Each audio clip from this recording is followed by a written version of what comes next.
background to Silent Weapons for Quiet Wars, an Introduction Programming Manual, Operations Research Technical Manual, TW SW 7905.1. The following document is taken from two sources. The first was acquired on a website, of which I can't remember the address, listing as its source the book titled Behold, a Pale Horse by William Cooper, Light Technology Publishing, 1991. The second source is a crudely copied booklet, which does not contain a copyright notice or a publisher's name. With the exception of the foreword, the preface, the main thing that was missing from the first source was the illustrations. As we began comparing the two, we realized that the illustrations and the accompanying text, also missing from the first, made up a significant part of the document. This has now been restored by the lawful path, and so far as I know, is the only internet copy available complete with illustrations. We have no first-hand knowledge that this document is genuine. However, many of the concepts contained herein are certainly reasonable, important, and bear strong consideration.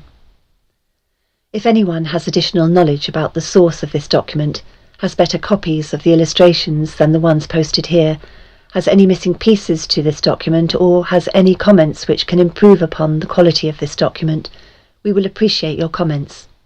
The Lawful Path. Forward to Silent Weapons for Quiet Wars. This manuscript was delivered to our offices by an unknown person. We did not steal the document, nor are we involved with any theft from the United States government, and we did not get the document by way of any dishonest methods. We feel that we are not endangering the national security by reproducing this document. Quite the contrary. It has been authenticated, and we feel that we are not only within our rights to publish it, but morally bound to do so. Regarding the training manual, you may have detected that we had to block out the marginal notes made by the selectee at the CIA Training Center, but I can assure you that the manual is authentic and was printed for the purpose of introducing the selectee to the conspiracy. It has been authenticated by 4 different technical writers for military intelligence. One such recently retired, who wants very much to have this manual distributed throughout the world, and one who is still employed as an electronics engineer by the federal government and has access to the entire series of training manuals. One was stationed in Hawaii and held the highest security clearance in the naval intelligence, and another who is now teaching at a university and has been working with the Central Intelligence Agency for a number of years and wants out before the axe falls on the conspirators. We believed that the entire world should know about this plan, so we distributed internationally 100 of these manuscripts to ask individuals at top-level positions their opinions.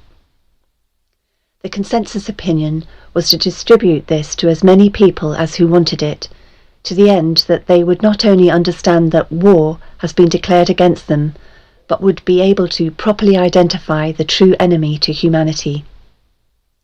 Delamere Duveras. Preface. Conspiracy theories are nothing new to history. Plots to kill Caesar and overthrow Rome abounded, for instance. However, it is seldom that concrete clues to such plots come to light and are generally known.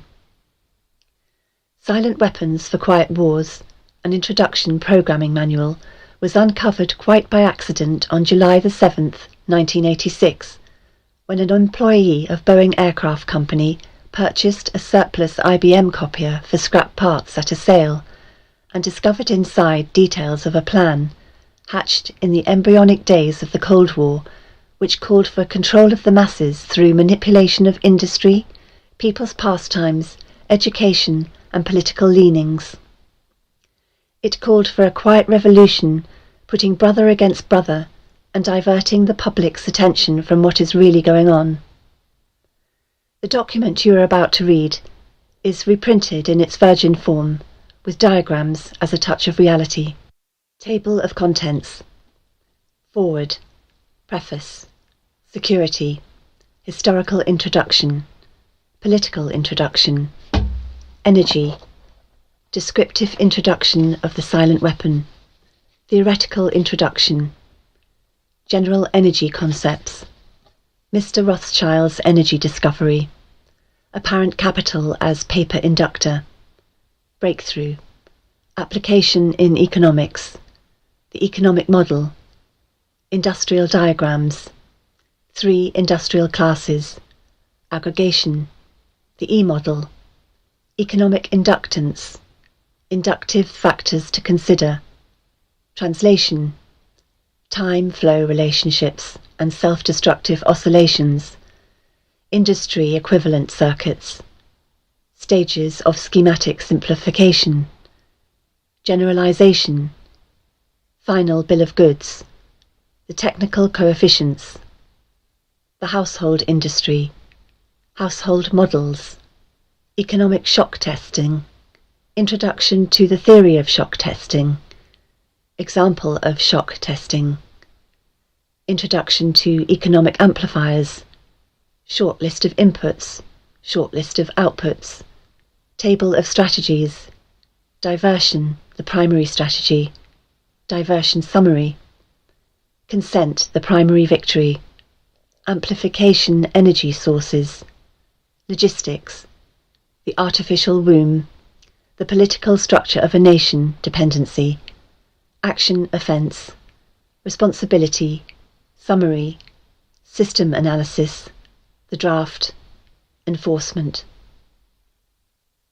The following document, dated May 1979, was found on July the 7th, 1986, in an IBM copier that has been purchased at a surplus sale. Top Secret, Silent Weapons for Quiet Wars, Operations Research Technical Manual, TM-SW7905.1, page 1. Welcome aboard. This publication marks the 25th anniversary of the Third World War, called the Quiet War, being conducted using the subjective biological warfare fought with silent weapons. This book contains an introductory description of this war, its strategies, and its weaponry. May 1979, number 74-1120. Security. It is patently impossible to discuss social engineering or the automation of a society, i.e., the engineering of social automation systems, silent weapons, on a national or worldwide scale, without implying extensive objectives of social control and destruction of human life, i.e., slavery and genocide. This manual is in itself an analogue declaration of intent. Such a writing must be secured from public scrutiny. Otherwise, it might be recognized as a technically formal declaration of domestic war.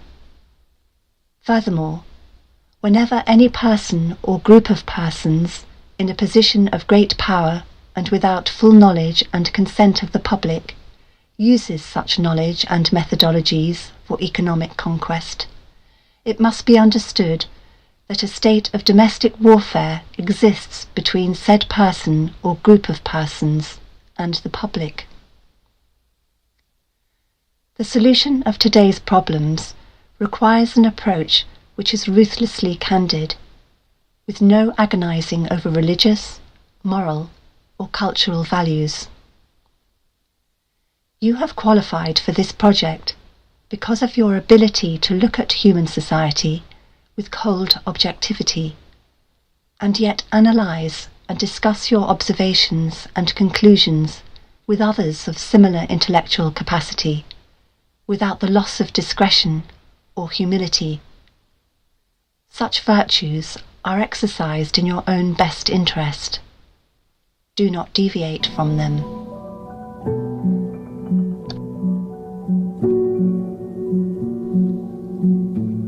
Historical introduction. Silent weapon technology has evolved from operations research, OR, a strategic and tactical methodology developed under the military management in England during World War II. The original purpose of operations research was to study the strategic and tactical problems of air and land defence, with the objective of effective use of limited military resources against foreign enemies, i.e. logistics. It was soon recognised by those in positions of power that the same methods might be useful for totally controlling a society, but better tools were necessary. Social engineering, the analysis and automation of a society, requires the correlation of great amounts of constantly changing economic information, data, so a high-speed computerized data processing system was necessary which could race ahead of the society and predict when society would arrive for capitulation. Relay computers were too slow, but the electronic computer, invented in 1946 by J. Presper Eckert and John W. Mauchly, filled the bill. The next breakthrough was the development of the simplex method of linear programming in 1947 by the mathematician George B. Dantzig. Then in 1948, the transistor invented by J. Bardeen, W. H. Brattain, and W. Shockley promised great expansion of the computer field by reduced space and power requirements. With these three inventions under their direction, those in positions of power strongly suspected that it was possible for them to control the whole world with the push of a button. Immediately, the Rockefeller Foundation got in on the ground floor by making a 4-year grant to Harvard College, funding the Harvard Economic Research Project for the study of the structure of the American economy. 1 year later, in 1949, the United States Air Force joined in. In 1952, the grant period terminated, and a high-level meeting of the elite was held to determine the next phase of social operations research. The Harvard project had been very fruitful, as is borne out by the publication of some of its results in 1953, suggesting the feasibility of economic, social engineering. Studies in the Structure of the American Economy, copyright 1953 by Vasily Leontev, International Science Press Inc., White Plains, New York.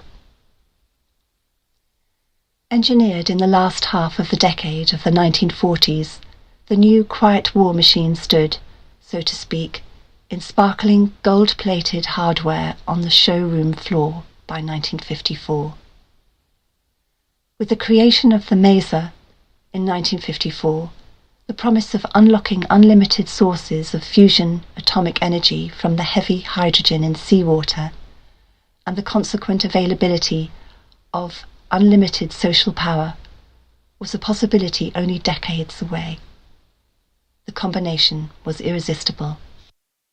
The Quiet War was quietly declared by the international elite at a meeting held in 19... Though the silent weapons system was nearly exposed 13 years later, the evolution of the new weapons system had never suffered any major setbacks. This volume marks the 25th anniversary of the beginning of the Quiet War. Already, this domestic war has had many victories on many fronts throughout the world. Political introduction. In 1954, it was well recognised by those in positions of authority that it was only a matter of time, only a few decades, before the general public would be able to grasp and upset the cradle of power, for the very elements of the new silent weapon technology were as accessible for a public utopia as they were for providing a private utopia. The issue of primary concern, that of dominance, revolved around the subject of the energy sciences. Energy. Energy is recognised as the key to all activity on Earth. Natural science is the study of sources and control of natural energy, and social science theoretically expressed as economics, is the study of the sources and control of social energy. Both are bookkeeping systems, mathematics. Therefore, mathematics is the primary energy science, and bookkeeping can be king if the public can be kept ignorant of the methodology of the bookkeeping. All science is merely a means to an end. The means is knowledge, the end is control. Beyond this remains only one issue: who will be the beneficiary? In 1954, this was the issue of primary concern.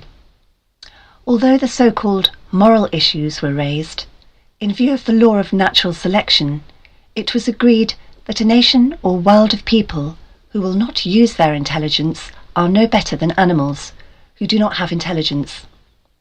Such people are beasts of burden and stakes on the table by choice and consent. Consequently, in the interest of future world order, peace and tranquility, it was decided to privately wage a quiet war against the American public, with an ultimate objective of permanently shifting the natural and social energy, wealth, of the undisciplined and irresponsible many into the hands of the self-disciplined, responsible and worthy few. In order to implement this objective, it was necessary to create, secure and apply new weapons which, as it turned out, were a class of weapons so subtle and sophisticated in their principle of operation and public appearance as to earn for themselves the name silent weapons. In conclusion, the objective of economic research, as conducted by the magnates of capital, banking, and the industries of commodities, goods, and services, is the establishment of an economy which is totally predictable and manipulatable. In order to achieve a totally predictable economy, the low-class elements of society must be brought under total control, i.e., must be housebroken, trained, and assigned a yoke and long-term social duties from a very early age, before they have an opportunity to question the propriety of the matter. In order to achieve such conformity, the lower-class family unit must be disintegrated by a process of increasing preoccupation of the parents and the establishment of government-operated daycare centres for the occupationally orphaned children. The quality of education given to the lower class must be of the poorest sort, so that the mote of ignorance isolating the inferior class from the superior class is and remains incomprehensible to the inferior class. With such an initial handicap, even bright lower-class individuals have little, if any, hope of extricating themselves from this assigned lot in life. This form of slavery is essential to maintain some measure of social order, peace and tranquility for the ruling upper class. Descriptive introduction of the silent weapon. Everything that is expected from an ordinary weapon is expected from a silent weapon by its creators, but only in its manner of functioning. It shoots situations instead of bullets, propelled by data processing instead of chemical reaction, explosion, originating from bits of data instead of grains of gunpowder, from a computer instead of a gun, operated by a computer programmer instead of a marksman, under the orders of a banking magnate instead of a military general. It makes no obvious noises, causes no obvious physical or mental injuries, and does not obviously interfere with anyone's daily social life. Yet it makes an unmistakable noise, causes unmistakable physical and mental damage, and unmistakably interferes with the daily social life, that is, unmistakable to a trained observer who knows what to look for. The public cannot comprehend this weapon, and therefore cannot believe that they are being attacked and subdued by a weapon. The public might instinctively feel that something is wrong, but that is because of the technical nature of the silent weapon. They cannot express their feeling in a rational way, or handle the problem with intelligence, Therefore, they do not know how to cry for help, and they do not know how to associate with others to defend themselves against it. When a silent weapon is applied gradually, the public adapts to its presence and learns to tolerate its encroachment on their lives until the pressure, psychological via economic, becomes too great and they crack up. Therefore, the silent weapon is a type of biological warfare. It attacks the vitality, options, and mobility of the individuals of a society by knowing, understanding, manipulating, and attacking their sources of natural and social energy and their physical, mental, and emotional strengths and weaknesses. Theoretical introduction. Give me control over a nation's currency, and I care not who makes its laws. Mayer Amschel Rothschild, 1743 to 1812. Today's silent weapons technology is an outgrowth of a simple idea discovered, succinctly expressed, and effectively applied by the quoted Mr. Mayer Amschel Rothschild. Mr. Rothschild discovered the missing passive component of economic theory known as economic inductance. He of course did not think of this discovery in these 20th century terms, and, to be sure, mathematical analysis had to wait for the Second Industrial Revolution, the rise of the theory of mechanics and electronics, and finally the invention of the electronic computer, before it could be effectively applied in the control of the world economy. General energy concepts. In the study of energy systems, there always appears three elementary concepts. These are potential energy, kinetic energy, and energy dissipation. And corresponding to these concepts, there are three idealized, essentially pure physical counterparts called passive components. 1. In the science of physical mechanics, the phenomenon of potential energy is associated with a physical property called elasticity or stiffness, and can be represented by a stretched spring. In electronic science, potential energy is stored in a capacitor instead of a spring. This property is called capacitance instead of elasticity or stiffness. 2. In the science of physical mechanics, the phenomenon of kinetic energy is associated with a physical property called inertia or mass, and can be represented by a mass or a flywheel in motion. In electronic science, kinetic energy is stored in an inductor, in a magnetic field, instead of a mass. This property is called inductance instead of inertia. 3. In the science of physical mechanics, the phenomenon of energy dissipation is associated with a physical property called friction or resistance, and can be represented by a dashpot or other device which converts energy into heat. In electronic science, dissipation of energy is performed by an element called either a resistor or a conductor. The term resistor being the one generally used to describe a more ideal device, e.g. wire, employed to convey electronic energy efficiently from one location to another. The property of a resistance or conductor is measured as either resistance or conductance reciprocals. In economics, these three energy concepts are associated with 1. Economic capacitance, capital, money, stock, inventory, investments in buildings and durables, etc. 2.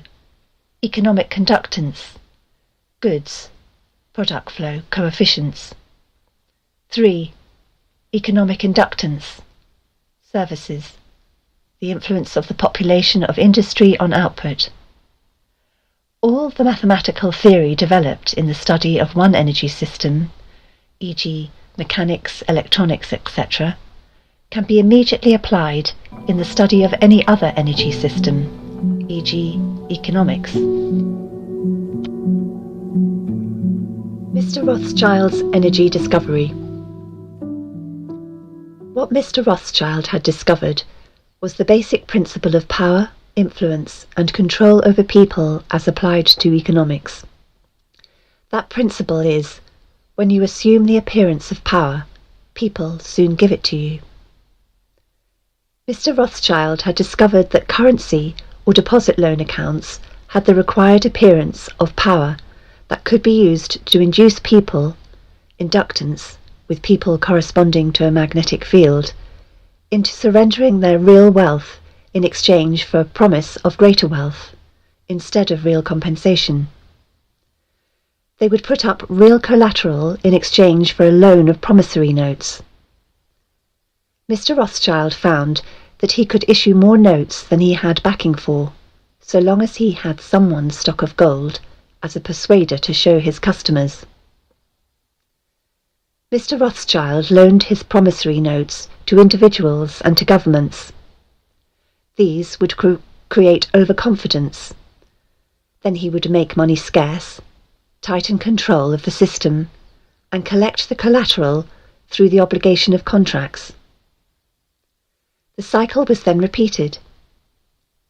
These pressures could be used to ignite a war. Then he would control the availability of currency to determine who would win the war.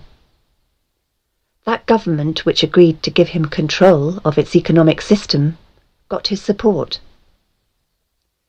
Collection of debts was guaranteed by economic aid to the enemy of the debtor.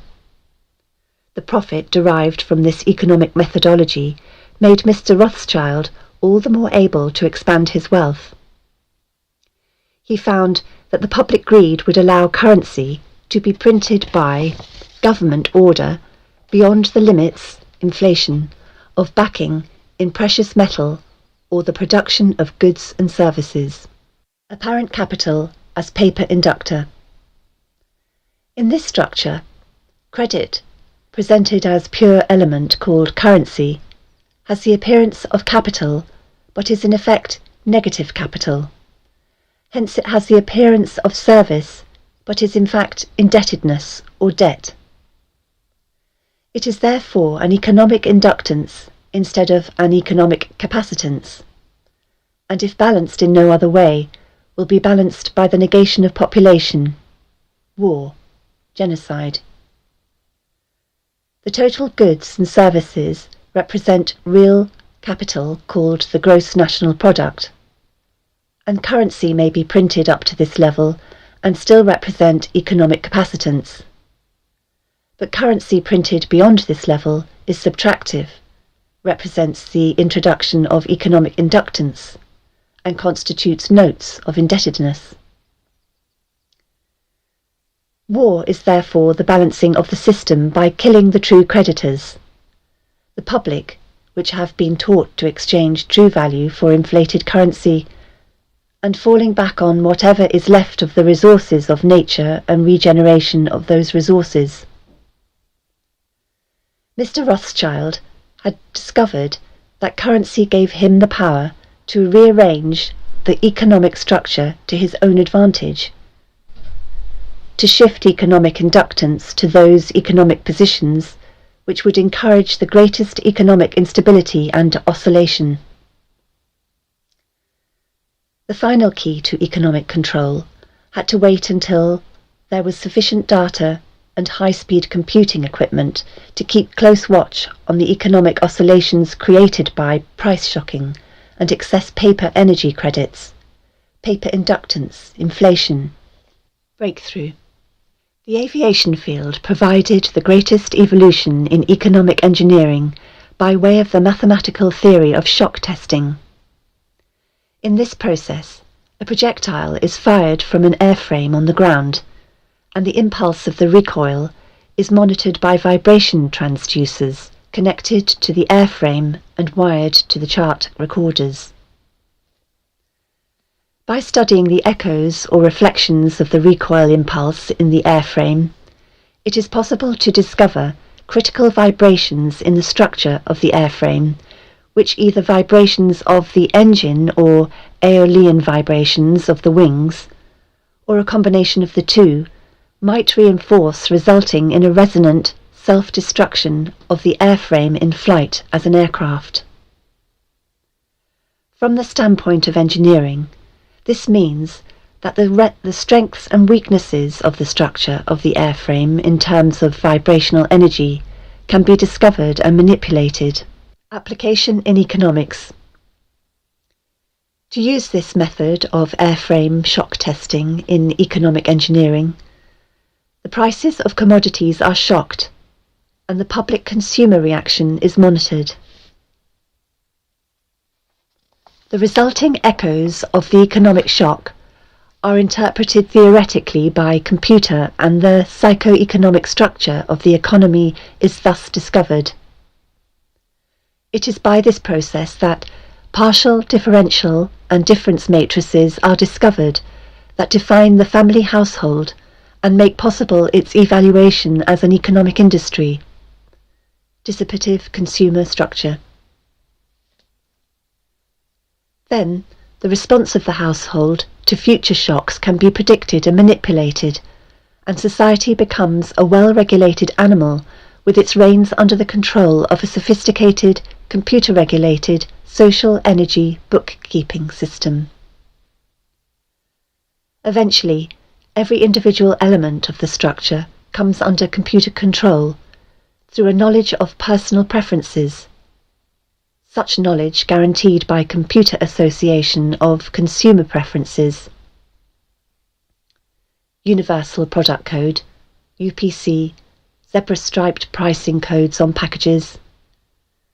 With identified consumers, identified via association with the use of a credit card and later a permanent tattooed body number invisible under normal ambient illumination.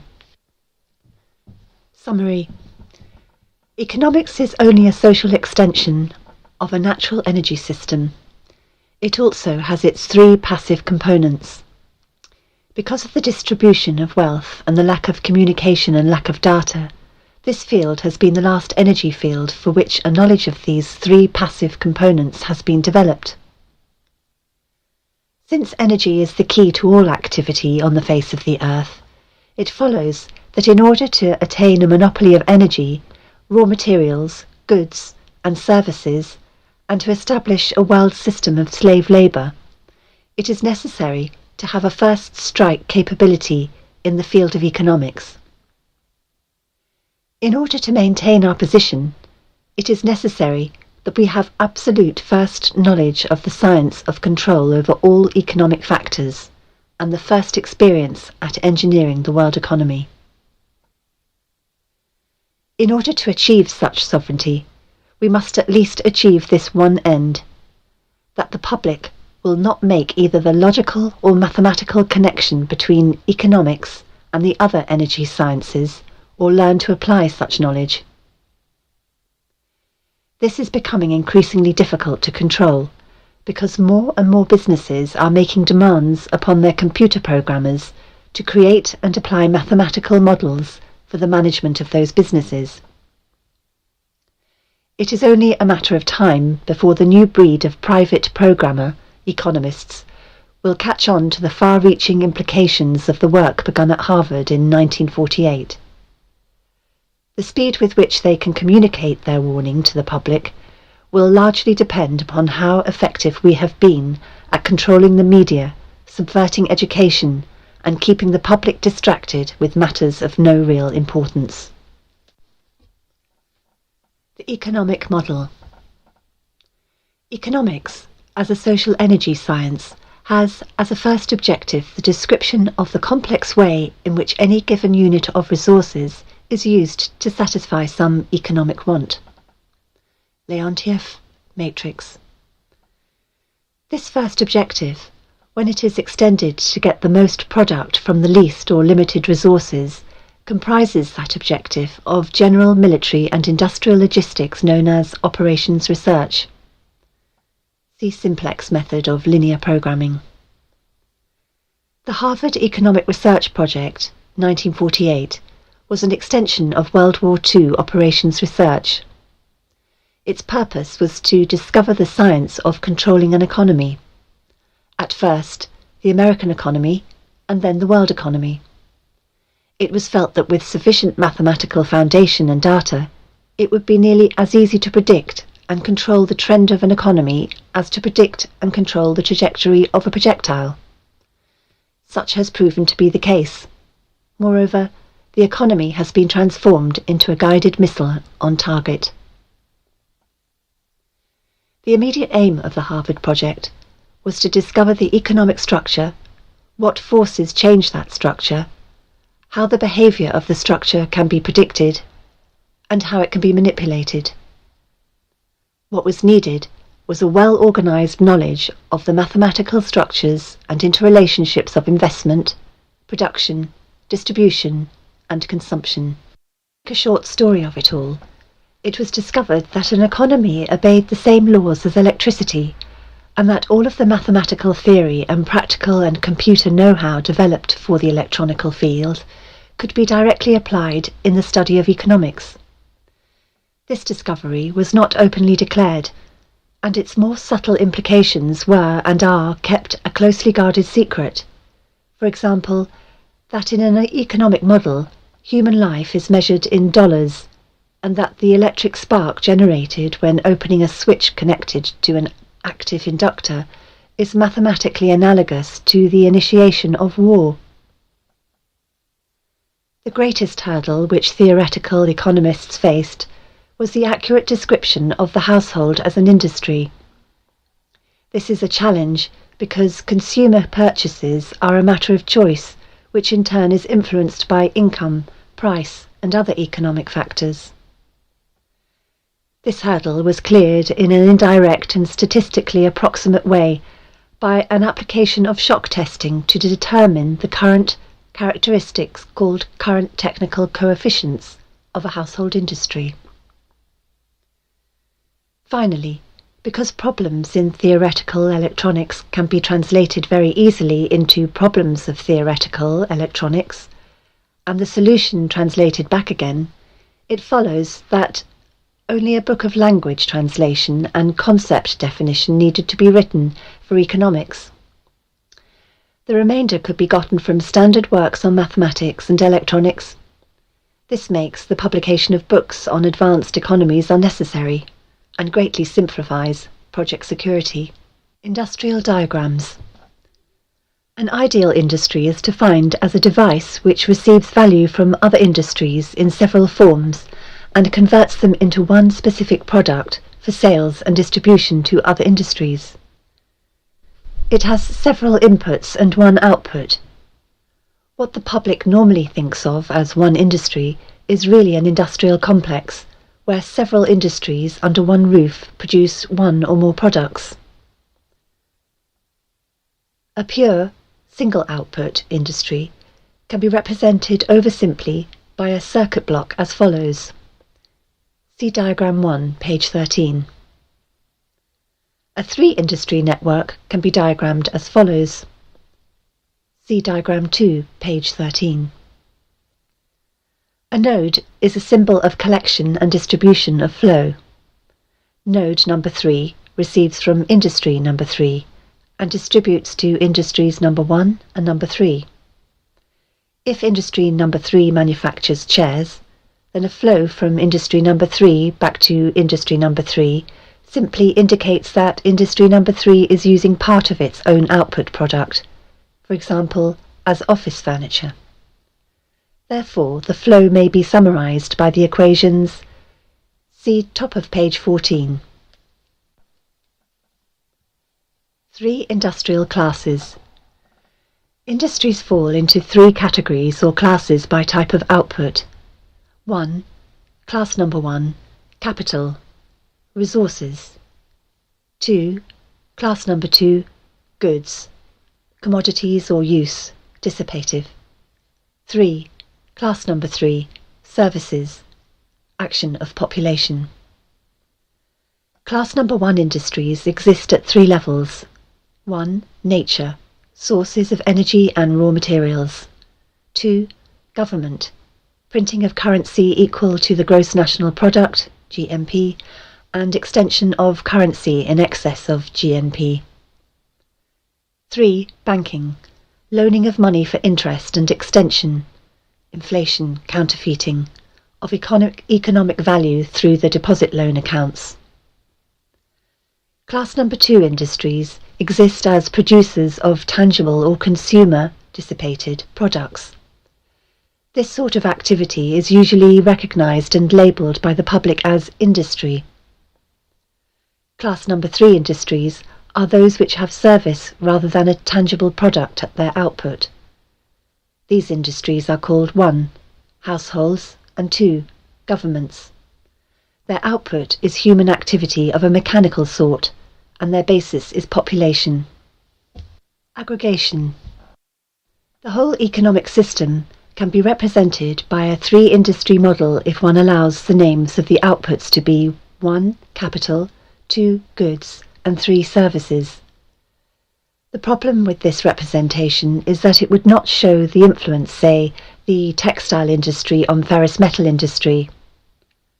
This is because both the textile industry and the ferrous metal industry would be contained within a single classification called the goods industry, and by this process of combining or aggregating these 2 industries under one system block, they would lose their economic individuality. The E model. A national economy consists of simultaneous flows of production, distribution, consumption and investment. If all of these elements include labour and human functions are assigned a numerical value in like units of measure, say $1939, then this flow can be further represented by a current flow in an electronic circuit, and its behaviour can be predicted and manipulated with useful precision. The 3 ideal passive energy components of electronics, the capacitor, the resistor, and the inductor, correspond to the 3 ideal passive energy components of economics called the pure industries of capital, goods, and services respectively. Economic capacitance represents the storage of capital in one form or another.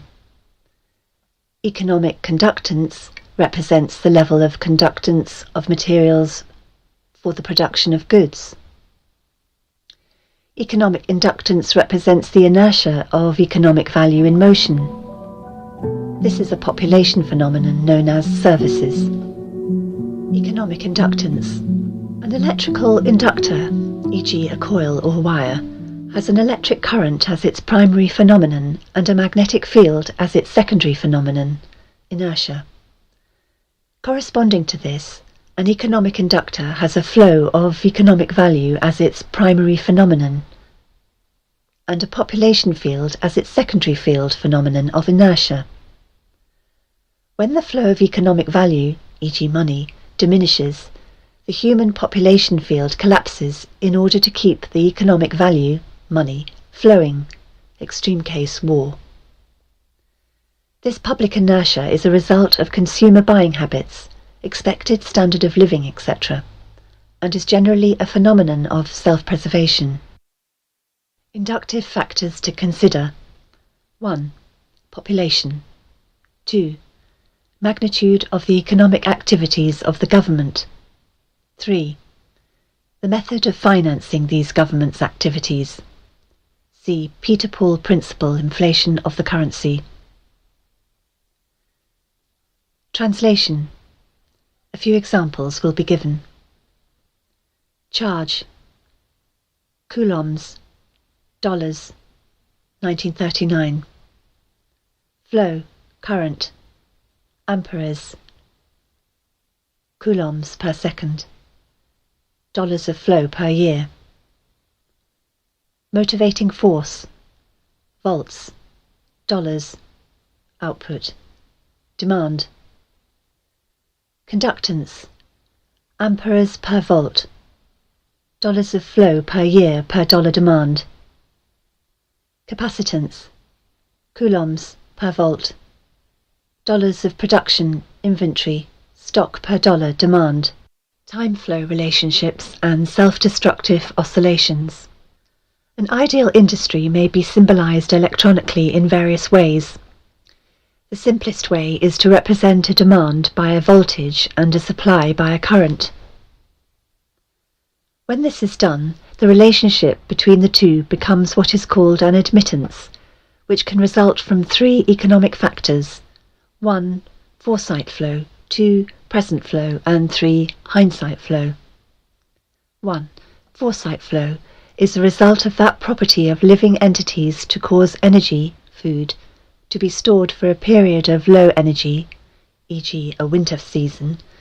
It consists of demands made upon an economic system for that period of low energy, winter season. In a production industry, it takes several forms, one of which is known as production stock or inventory. In electronic symbology, this specific industry demand, a pure capital industry, is represented by capacitance, and the stock or resource is represented by a stored charge. Satisfaction of an industry demand suffers a lag because of the loading effect of inventory priorities. 2. Present flow ideally involves no delays. It is, so to speak, input today for output today, a hand-to-mouth flow. In electronic symbology, this specific industry demand, a pure US industry, is represented by a conductance, which is then a simple economic valve, a dissipative element. Hindsight flow is known as habit or inertia. In electronics, this phenomenon is the characteristic of an inductor, economic analog equals a pure service industry, in which a current flow, economic analog equals flow of money, creates a magnetic field, economic analog equals active human population, which, if the current, money flow, begins to diminish, collapse, war, to maintain the current, flow of money, energy. Other large alternatives to war as economic inductors or economic flywheels are an open-ended social welfare program or an enormous, but fruitful, open-ended space program. The problem with stabilizing the economic system is that there is too much demand on account of 1. Too much greed, and 2. Too much population. This creates excessive economic inductance, which can only be balanced with economic capacitance, true resources of value, e.g. in goods or services. The social welfare program is nothing more than an open-ended credit balance system, which creates a false capital industry to give non-productive people a roof over their heads and food in their stomachs. This can be useful, however, because the recipients become state property in return for the gift, a standing army for the elite. For he who pays the piper picks the tune. Those who get hooked on the economic drug must go to the elite for a fix. In this, the method of introducing large amounts of stabilizing capacitance is by borrowing on the future credit of the world. This is a fourth law of motion onset and consists of performing an action and leaving the system before the reflected reaction returns to the point of action, a delayed reaction. The means of surviving the reaction is by changing the system before the reaction can return. By this means, politicians become more popular in their own time, and the public pays later. In fact, the measure of such a politician is the delay time. The same thing is achieved by a government by printing money beyond the limit of the gross national product, an economic process called inflation. This puts a large quantity of money into the hands of the public and maintains a balance against their greed, creates a false self-confidence in them, and for a while stays the wolf from the door. They must eventually resort to war to balance the account, because war ultimately is merely the act of destroying the creditor, and the politicians are the publicly hired hitmen that justify the act to keep the responsibility and blood off the public conscience. See section on consent factors and social economic structuring. If the people really cared about their fellow man, they would control their appetites, greed, procreation, etc., so that they would not have to operate on a credit or welfare social system, which steals from the worker to satisfy the bum. Since most of the general public will not exercise restraint, there are only two alternatives to reduce the economic inductance of the system. 1. Let the populace bludgeon each other to death in war, which will only result in a total destruction of the living earth. 2. Take control of the world by the use of economic silent weapons in a form of quiet warfare, and reduce the economic inductance of the world to a safe level by a process of benevolent slavery and genocide. The latter option has been taken as the obviously better option. At this point it should be crystal clear to the reader why absolute secrecy about the silent weapons is necessary.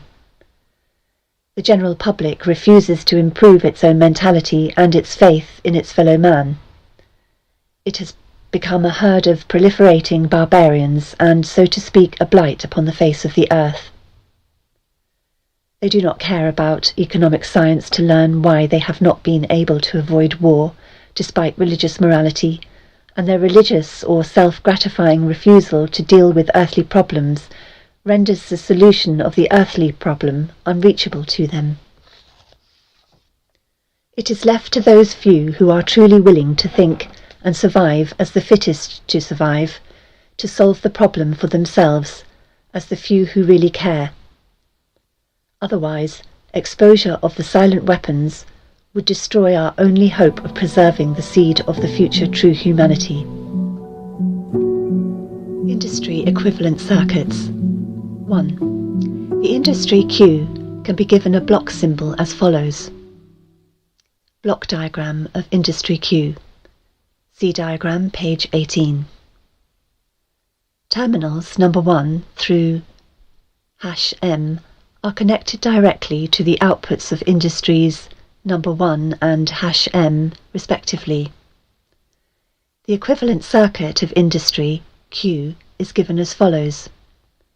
See diagram 2, page 18. Characteristics. All inputs are at 0 volts. A amplifier causes output current IQ to be represented by a voltage EQ. Amplifier delivers sufficient current at EQ to drive all loads Y10 through YMQ and sink all currents I1Q through IMQ. The unit transconductance amplifier AQ is constructed as follows. See diagram, page 19. Arrow denotes the direction of the flow of capital, goods and services. The total demand is given as EQ, where EQ equals IQ. See diagram 2, page 19. 1. The coupling network YPQ symbolizes the demand which industry Q makes on industry P. The connective admittance YPQ is called the technical coefficient of the industry Q, stating the demand of industry Q, called the industry of use, for the output in capital, goods or services of industry P, called the industry of origin.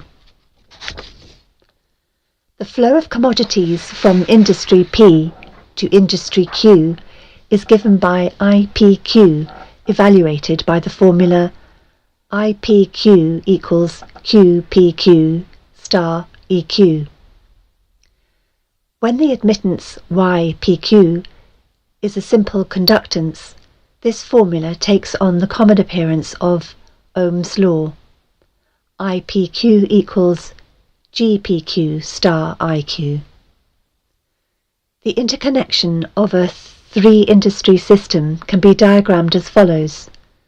The blocks of the industry diagram can be opened up, revealing the technical coefficients and a much simpler format. The equations of flow are given as follows. See diagram, page 20.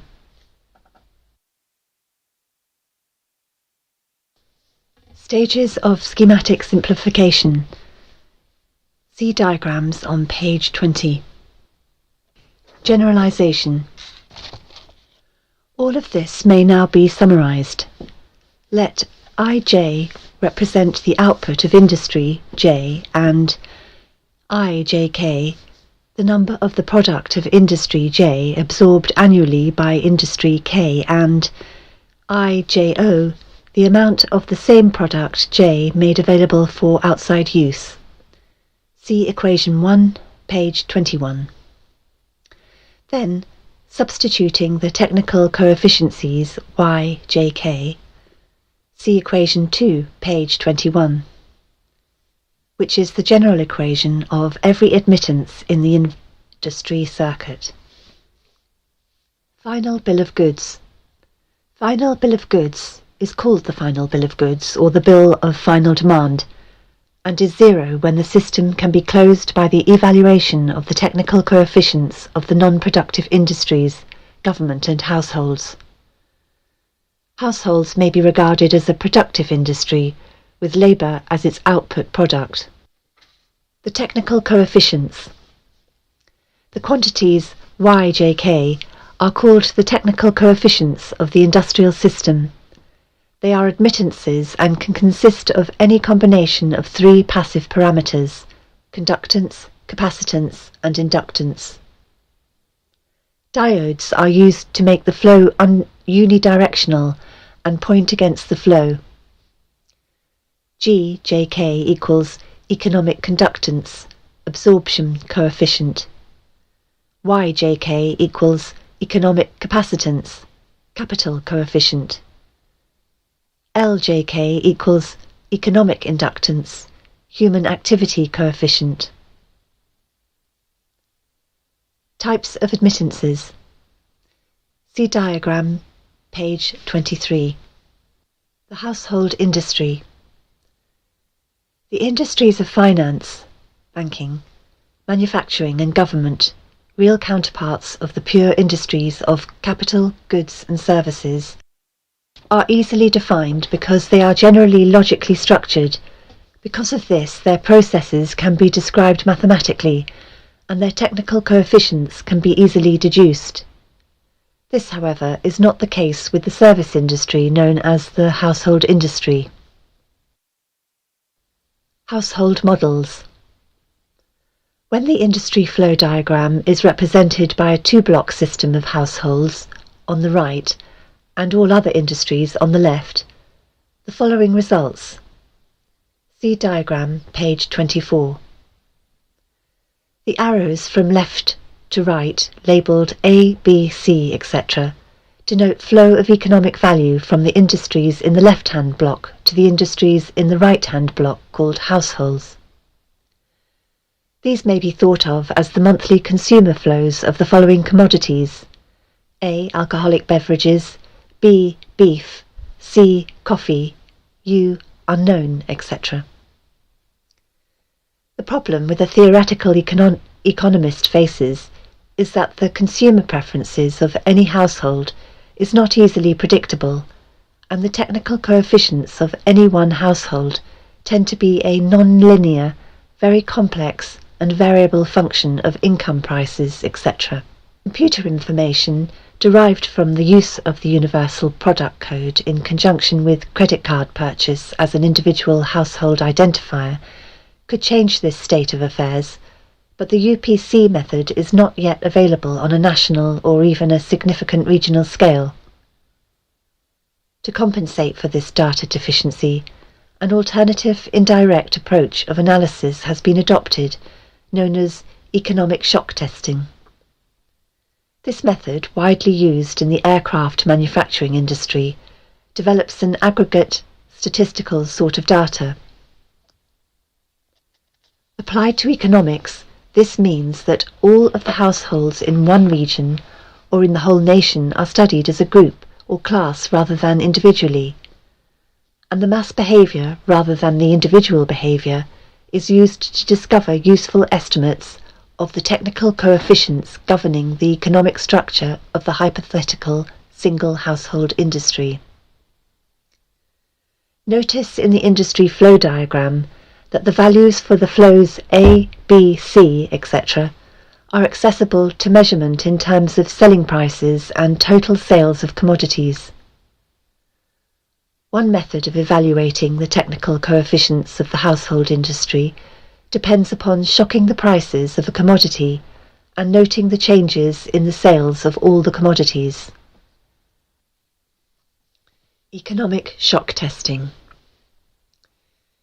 In recent times, the application of operations research to the study of the public economy has been obvious for anyone who understands the principles of shock testing.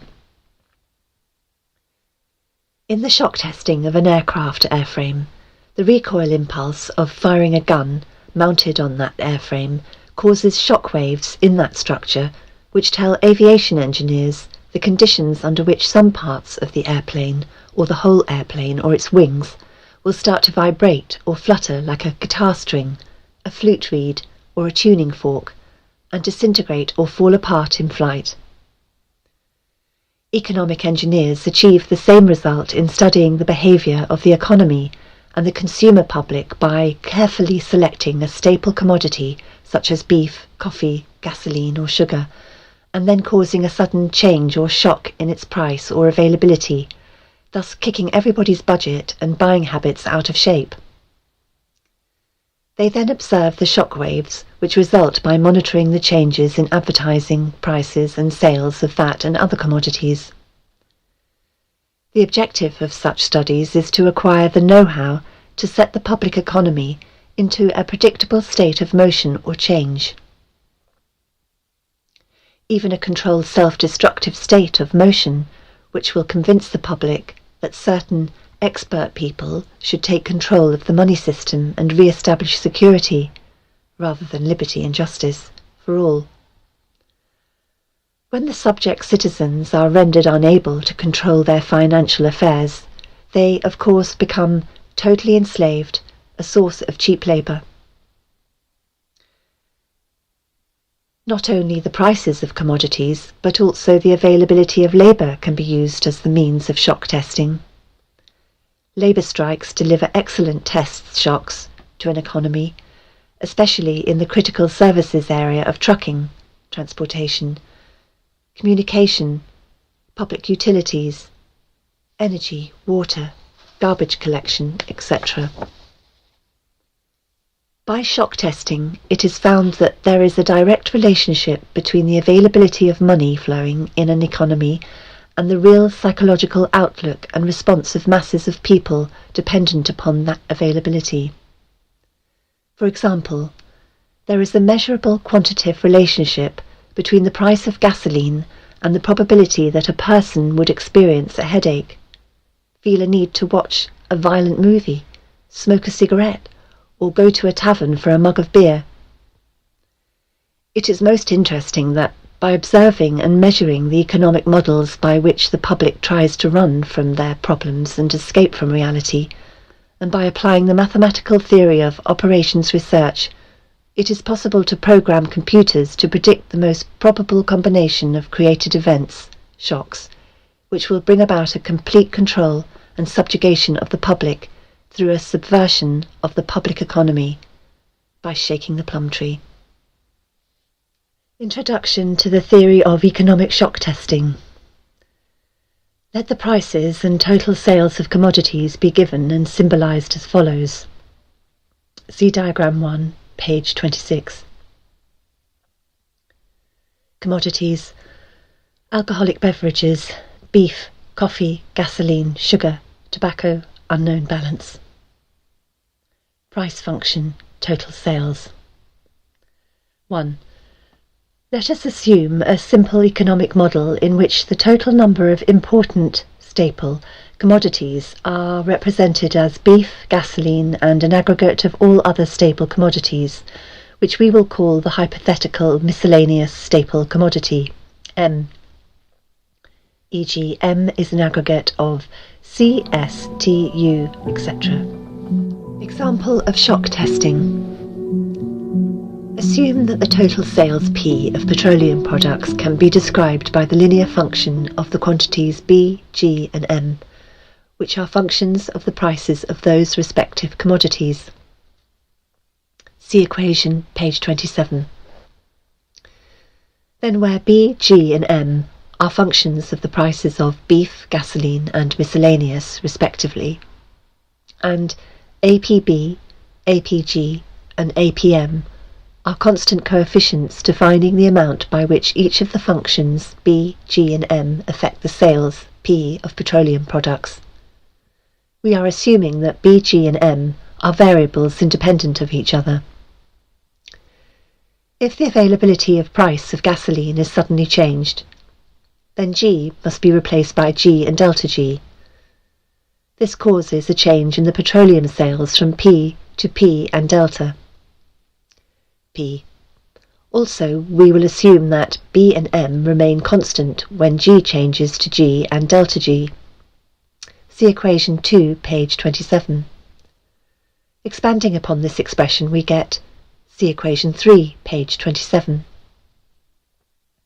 And subtracting the original value of P, we get for the change in P. See equation 4, page 27. This is a rate of change in P due only to an isolated change in G, delta G. In general, AJK is the partial rate of change in the sales effect, J, due to a change in the causal price function of commodity K. If the interval of time were infinitesimal, this expression would be reduced to the definition of the total differential of a function P. 1. See diagram, page 28. When the price of gasoline is shocked, all of the coefficients with round G, 2G, in the denominator are evaluated at the same time.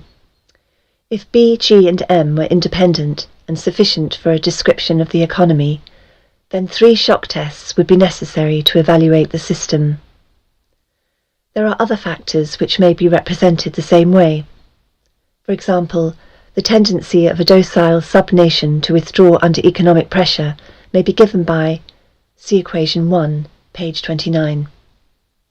Where G is the price of gasoline, WP is the dollars spent per unit time, referenced to, say, 1939, for war production during peacetime, etc. These quantities are presented to a computer in matrix format as follows. See diagram 1, page 29. And see equation 2, page 29. Finally, inverting this matrix, that is, solving for the xk terms of the yj, we get, say, see equation 3, page 29. 1. This is the result into which we substitute to get that set of conditions of prices of commodities, bad news on TV, etc., which will deliver a collapse of public morale ripe for takeover. Once the economic price and sales coefficients, AJK and BKJ, are determined, they may be translated into the technical supply and demand coefficients, GJK, CJK and 1LJK. Shock testing of a given commodity is then repeated to get the time rate of change of these technical coefficients. Introduction to economic amplifiers. Economic amplifiers are the active components of economic engineering. The basic characteristic of any amplifier, mechanical, electrical, or economic, is that it receives an input control signal and delivers energy from an independent energy source to a specified output terminal in a predictable relationship to that input control signal. The simplest form of an economic amplifier is a device called advertising. If a person is spoken to by a TV advertiser as if he were a 12-year-old, then, due to suggestibility, he will, with a certain probability, respond or react to that suggestion with the uncritical response of a 12-year-old and will reach into his economic reservoir and deliver its energy to buy that product on impulse when he passes it in the store. An economic amplifier may have several inputs and output. Its response might be instantaneous or delayed. Its circuit symbol might be a rotary switch if its options are exclusive, qualitative, go or no-go, or it might have its parametric input-output relationship specified by a matrix, with internal energy sources represented. Whatever its form might be, its purpose is to govern the flow of energy from a source to an output sink in direct relationship to an input control signal. For this reason, it is called an active circuit element or component. Economic amplifiers fall into classes called strategies, and in comparison with electronic amplifiers, the specific internal functions of an economic amplifier are called logistical instead of electrical.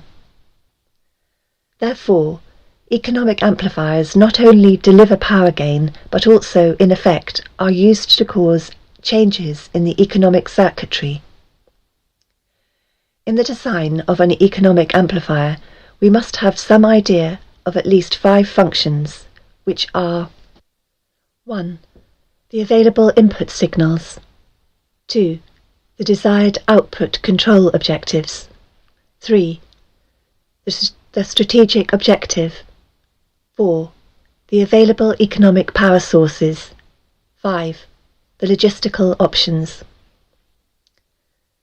The process of defining and evaluating these factors and incorporating the economic amplifier into an economic system has been popularly called game theory. The design of an economic amplifier begins with the specification of the power level of the output, which can range from personal to national. The second condition is accuracy of response, that is, how accurately the output action is a function of the input commands. High gain combined with strong feedback helps to deliver the required precision. Most of the error will be in the input data signal. Personal input data tends to be specified, while national input data tends to be statistical. Short list of inputs. Questions to be answered. What, where, why, when, how, who. General sources of information. Telephone taps, analysis of garbage, surveillance, behaviour of children in school. Standard of living by food, shelter, clothing, transportation. Social contacts. Telephone, itemised record of calls, family, marriage certificates, birth certificates, etc. Friends, associates, etc. Memberships in organisations, political affiliation. The personal paper trail. Personal buying habits, that is, personal consumer preferences. Checking accounts, credit card purchases, tagged credit card purchases, the credit card purchase of products bearing the UPC product code. Assets, checking accounts, savings accounts, real estate, business, automobile, etc. Safety deposit at bank, stock market. Liabilities. Creditors, enemies, see legal, loans. Government sources, ploys. Note, principle of this ploy. The citizen will almost always make the collection of information easy if he can operate on the free sandwich principle of eat now and pay later. Welfare, Social Security, USDA surplus food, doles, grants, subsidies. Government sources via intimidation. Internal Revenue Service, OSHA, Census, etc. Other government sources, surveillance of US mail. Habit patterns, programming. Strengths and weaknesses. Activities, sports hobbies, etc. See legal, fear, anger, etc. Crime record. Hospital records, drug sensitivities, reaction to pain, etc. Psychiatric records, fears, angers, disgusts, adaptability, reactions to stimuli, violence, suggestibility or hypnosis, pain, pleasure, love and sex. Methods of coping, of adaptability, behaviour. Consumption of alcohol, consumption of drugs, entertainment, religious factors influencing behaviour, other methods of escaping from reality. Payment modus operandi, MO, pay on time, etc. Payment of telephone bills, energy purchases, water purchases, repayment of loans, house repayments, automobile payments, payments on credit cards. Political sensitivity, beliefs, contacts, position, strengths, weaknesses, projects, activities. Legal inputs, behavioural control, excuses for investigation, search, arrest or employment of force to modify behaviour. Court records, police records, NCIC, driving record, reports made to police, insurance information, anti-establishment acquaintances. National input information. 1. Business sources via IRS, etc. Prices of commodities, sales, investments in stocks, inventory, production tools and machinery, buildings and improvements, the stock market. Banks and credit bureaus.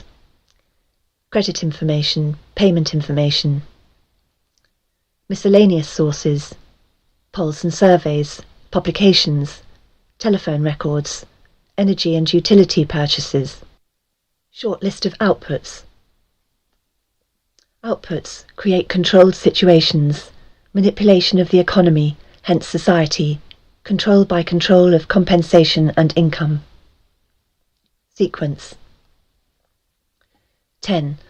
Allocates opportunities. 11. Destroys opportunities. 12. Controls the economic environment. 13. Controls the availability of raw materials.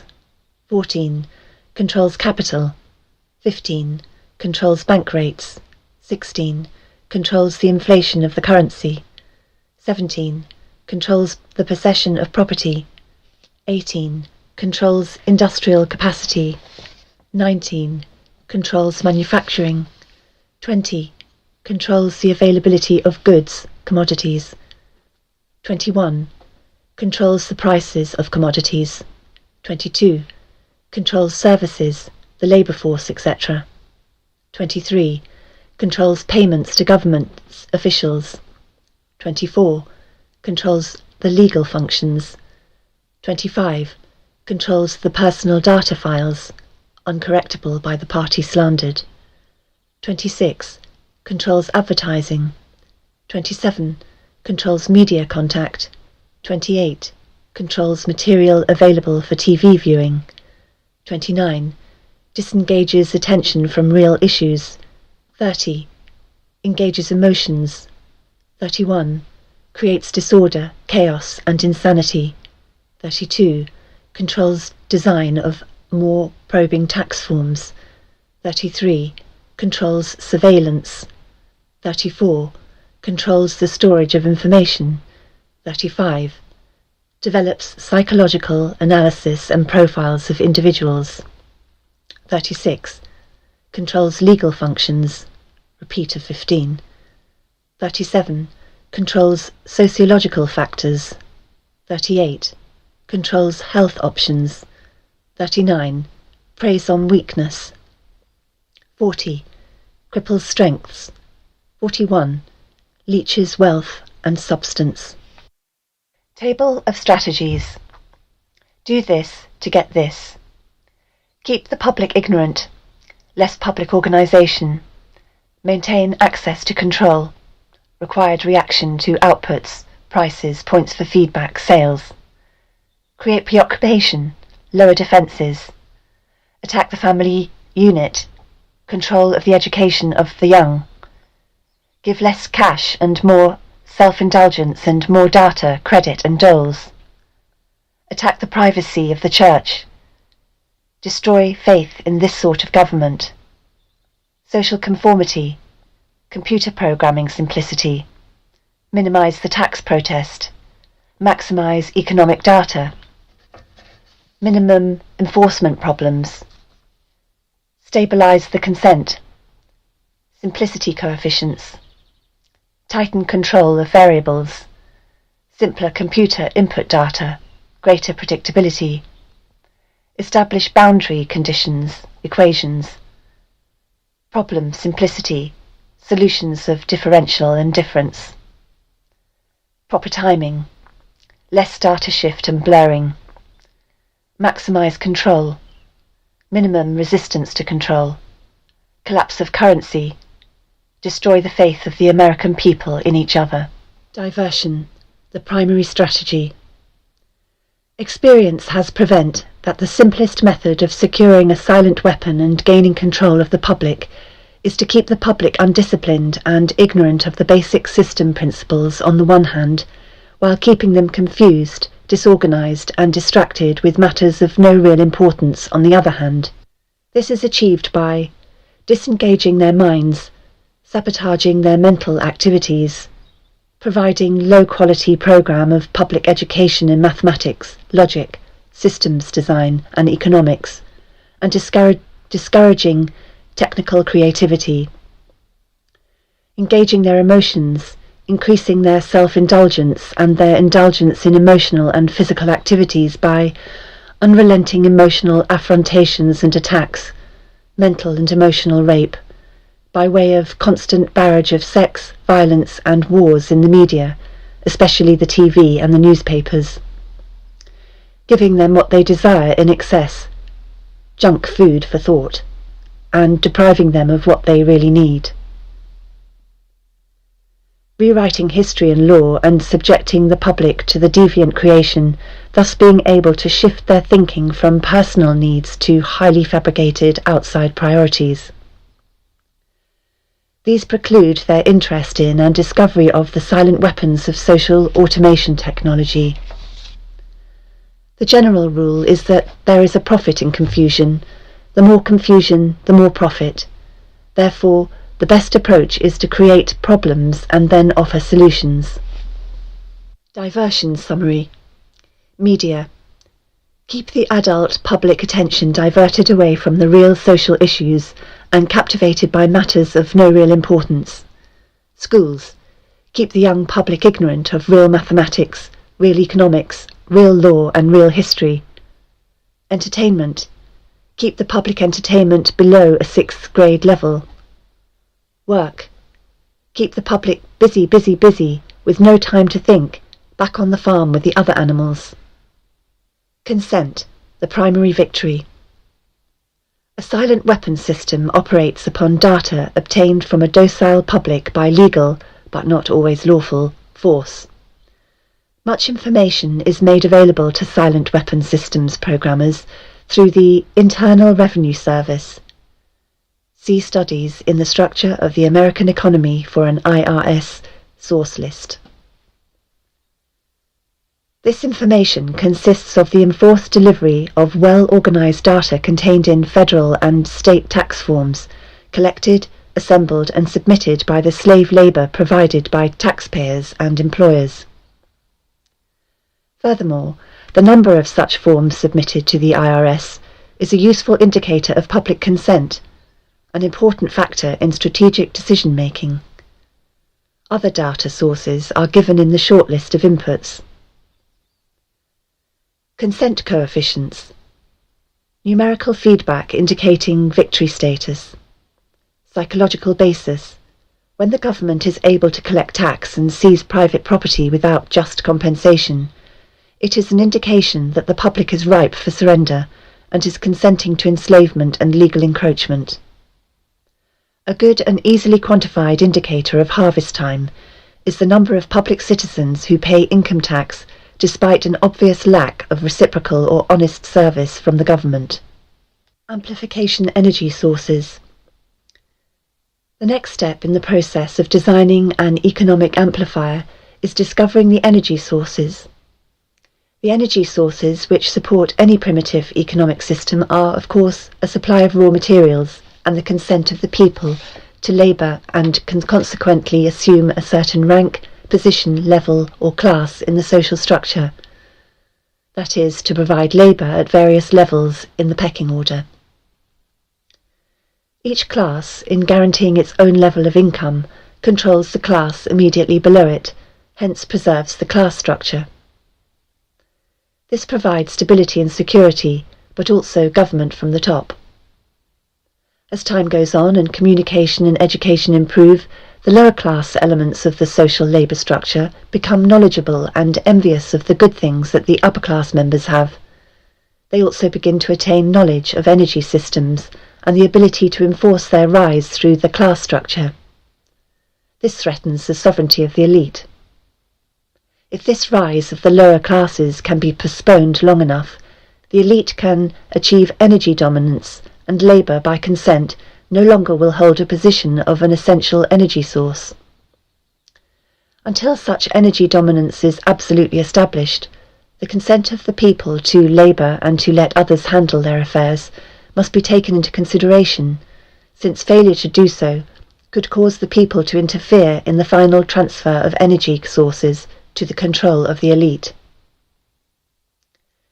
It is essential to recognise that at this time, public consent is still an essential key to the release of energy in the process of economic amplification.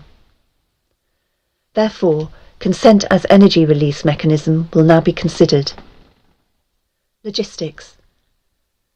The successful application of a strategy requires a careful study of inputs, outputs, the strategy connecting the inputs and the outputs, and the available energy sources to fuel the strategy. This is called logistics. A logistical problem is studied at the elementary level first, and then levels of greater complexity are studied as a synthesis of elementary factors. This means that a given system is analysed, that is, broken down into its subsystems, and these in turn are analysed, until by this process one arrives at the logistical atom, the individual. This is where the process of synthesis properly begins, at the time of birth of the individual. The artificial womb. From the time a person leaves its mother's womb, its every effort is directed toward building, maintaining, and withdrawing into artificial wombs various sorts of substitute protective devices or shells. The objective of these artificial wombs is to provide a stable environment for both stable and unstable activity, to provide a shelter for the evolutionary processes of growth and maturity, that is, survival, to provide security for freedom, and to provide defensive protection for offensive activity. This is equally true of both the general public and the elite. However, there is a definite difference in the way each of these classes go about the solution of problems. The political structure of a nation, dependency. The primary reason why the individual citizens of a country create a political structure is a subconscious wish or desire to perpetuate their own dependency relationship of childhood.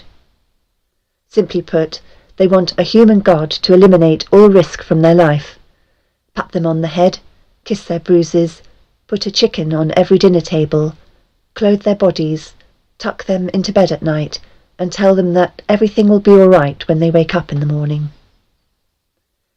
This public demand is incredible, so the human god, the politician, meets incredibility with incredibility by promising the world and delivering nothing. So who is the bigger liar, the public or the godfather? This public behaviour is surrender born of fear, laziness and expediency. It is the basis of the welfare state as a strategic weapon useful against a disgusting public. Action, offence. Most people want to be able to subdue and or kill other human beings which disturb their daily lives, but they do not want to have to cope with the moral and religious issues which such an overt act on their part might raise. Therefore, they assign the dirty work to others, including their own children, so as to keep the blood off their own hands. They rave about the human treatment of animals and then sit down to a delicious hamburger from a whitewashed slaughterhouse down the street and out of sight. But even more hypocritical, they pay taxes to finance a professional association of hitmen, collectively called politicians, and then complain about corruption in government. Responsibility. Again, most people want to be free to do the things, to explore, etc., but they are afraid to fail. The fear of failure is manifested in irresponsibility and especially in delegating those personal responsibilities to others where success is uncertain or carries possible or created liabilities, law, which the person is not prepared to accept. They want authority, root word author, but they will not accept responsibility or liability, so they hire politicians. Summary. The people hire the politicians so that the people can obtain security without managing it, obtain action without thinking about it, inflict theft, injury and death upon others without having to contemplate either life or death, avoid responsibility for their own intentions, obtain the benefits of reality and science without exerting themselves in the discipline of facing or learning either of these things. They give the politicians the power to create and manage a war machine to provide for the survival of the nation womb, prevent encroachment of anything upon the nation womb, destroy the enemy who threatens the nation womb, destroy those citizens of their own country who do not conform for the sake of stability of the nation womb. Politicians hold many quasi-military jobs, the lowest being the police, which are soldiers, the attorneys and the CPAs next, who are spies and saboteurs, licensed, and the judges who shout orders and run the closed union military shop for whatever the market will bear. The generals are industrialists. The presidential level of commander-in-chief is shared by the international bankers. The people know that they have created this farce and financed it with their own taxes, consent, but they would rather knuckle under than be the hypocrite. Thus a nation becomes divided into two very distinct parts, a docile sub-nation, great silent majority, and a political sub-nation. The political sub-nation remains attached to the docile sub-nation, tolerates it, and leeches its substance until it grows strong enough to detach itself and then devour its parent. System analysis. In order to make meaningful computerized economic decisions about war, the primary economic flywheel, it is necessary to assign concrete logistical values to each element of the war structure, personnel and material alike. This process begins with a clear and candid description of the subsystems of such a structure. The draft, as military service. Few efforts of human behaviour modification are more remarkable or more effective than that of the socio-military institution known as the draft. A primary purpose of a draft or other such institution is to instill, by intimidation, in young males of a society the uncritical conviction that the government is omnipotent. He is soon taught that a prayer is slow to reverse what a bullet can do in an instant. Thus, a man trained in a religious environment for 18 years of his life can, by this instrument of the government, be broken down, be purged of his fantasies and delusions in a matter of mere months. Once that conviction is instilled, all else becomes easy to instill.